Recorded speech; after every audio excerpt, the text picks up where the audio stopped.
À Tokyo, dans la finale du 100 mètres nage libre des Jeux Olympiques, il y avait presque autant de favoris que de concurrents au départ et il fallait être bien chauvin pour désigner un vainqueur avant la course.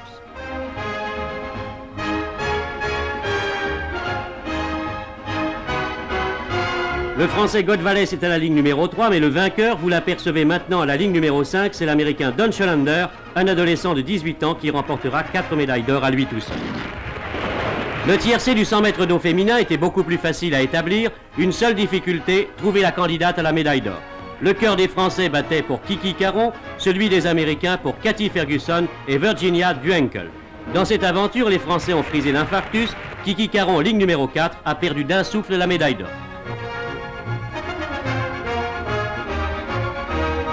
Dans cette bataille explosive, Cathy Ferguson et Christine Caron ont toutes deux pulvérisé le record du monde. Au fleuret, le champion du monde, le Français Jean-Claude Magnan, allait mordre la poussière. Magnan, à gauche, n'avait fait qu'une bouchée de l'Autrichien Lozer. Ce n'était pas suffisant pour être champion olympique puisqu'il était battu dans l'ultime épreuve par le Polonais Egon Franke. Sur le podium, Magnan à gauche, Franke, puis l'autre Français, Daniel Revenu. Mais l'incontestable vedette de ces Jeux de Tokyo, c'est le sprinter noir américain Bob Hayes, ici à la corde lors de la finale du 100 mètres. Ce n'est pas un coureur, c'est une fusée cet homme-là. Il est tellement musclé qu'il est incapable de courir comme tout le monde. 3 mètres d'avance à l'arrivée et par surcroît, le record du monde du 100 mètres en 10 secondes.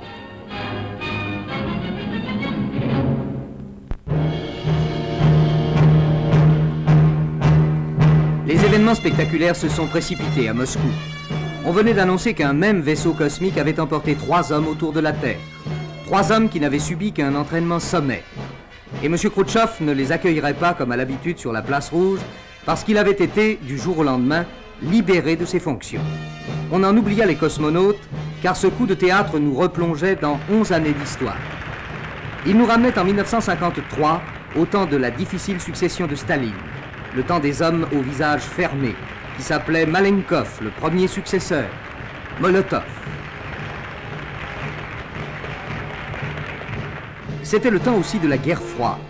Dans la tribune de la place rouge, un nouveau personnage, plus volontiers souriant, s'était peu à peu affirmé sans qu'alors on y prît vraiment garde. Et un beau jour, on l'avait retrouvé à côté de Boulganine, mais il était apparemment encore le second. Cependant, l'héritage de Staline était lourd. Dès 1953, Berlin-Est avait été remué par de terribles émeutes sévèrement réprimées. En 1956, c'était Budapest.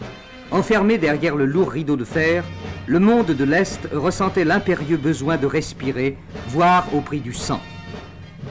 L'affaire de Suez, presque aussitôt, vit les États-Unis et l'URSS réagir dans le même sens.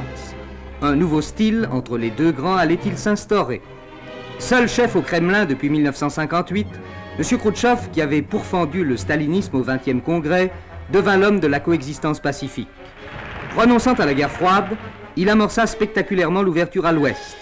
Il fut le premier homme d'État soviétique qu'on vit sur un gratte-ciel de New York. L'année suivante, il était en France, accompagné d'Alexis Kosygin.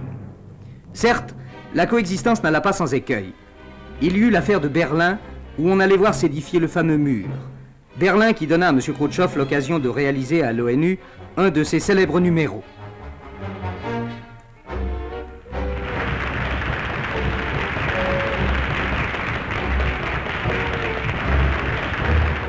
Mais le rapprochement des deux cas à Vienne ne fut jamais définitivement compromis, même à travers l'épreuve la plus grave qui opposa Moscou à Washington, Cuba.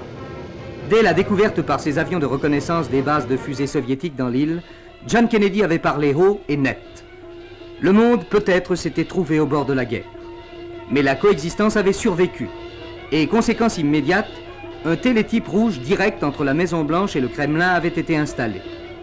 On peut dire que la coexistence pacifique fut l'œuvre de Khrouchtchev autant que de Kennedy.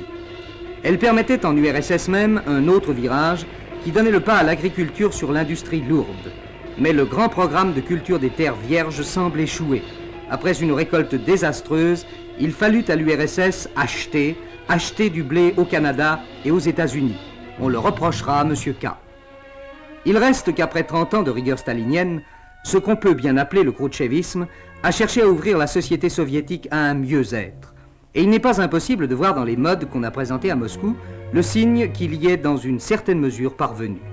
La Russie semble avoir pris un peu d'air. Aussi bien le talon d'Achille de M. K est-il ailleurs. La tension avec la Chine était proche.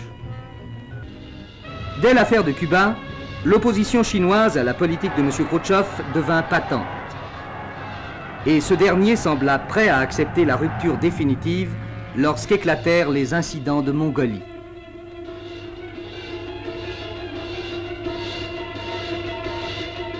Pour avoir pris le risque de scission du monde communiste, M. Khrouchtchev vient d'être renversé par la coalition de ses adversaires. Deux hommes le remplacent aujourd'hui, de longue date ses collaborateurs directs. Léonid Brejnev, qui lui souhaitait récemment ses 70 ans, et Alexis Kosygin, qui applaudissait. Resteront-ils longtemps à cette place? Feront-ils du khrouchtchevisme sans Khrouchtchev? Ou ne seront-ils qu'une transition?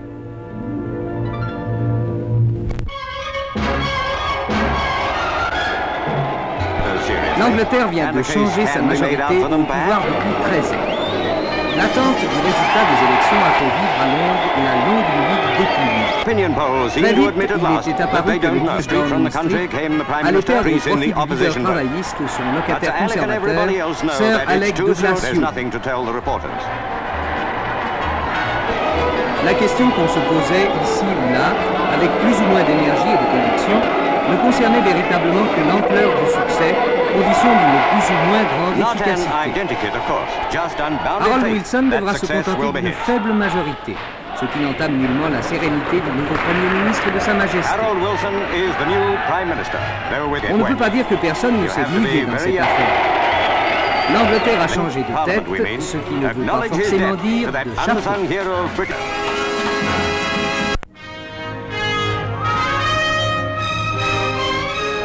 Dernière étape de la visite présidentielle en Amérique du Sud, le Brésil reçoit le général de Gaulle. Il est accueilli à sa descente du Colbert par le président Castelo Branco.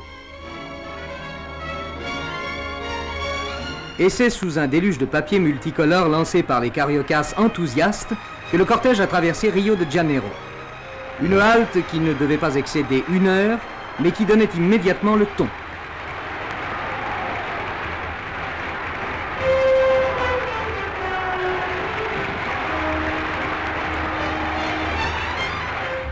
Cependant, une seule ville ne peut donner le visage d'un pays plus vaste que les États-Unis d'Amérique et qui compte déjà près de 80 millions d'habitants.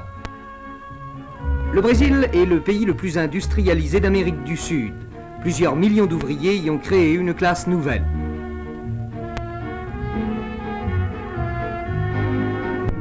Mais ici aussi, la proximité d'un luxe exubérant et parfois excessif rend la misère plus pénible. Ce pays est comme une immense coquille vide, peuplée seulement sur les côtes.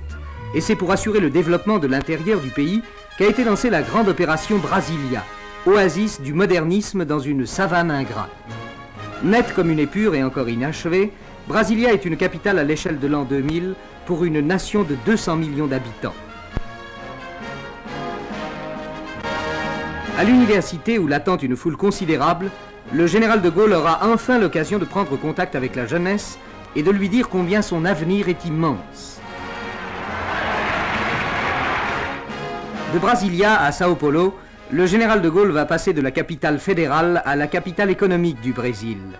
Non sans visiter au passage les installations de la COSIPA, une société sidérurgique créée il y a 10 ans avec la participation de techniciens et de capitaux français.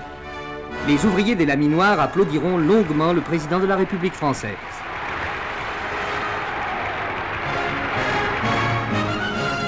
À Sao Paulo, la plus grande ville de l'Amérique du Sud et la dernière du périple, le général donnera son sentiment. Nous sommes dans un monde de riches et nous sommes dans un monde de pauvres aussi. Il ne peut pas y avoir de paix durable tant que cette pauvreté n'est pas vaincue.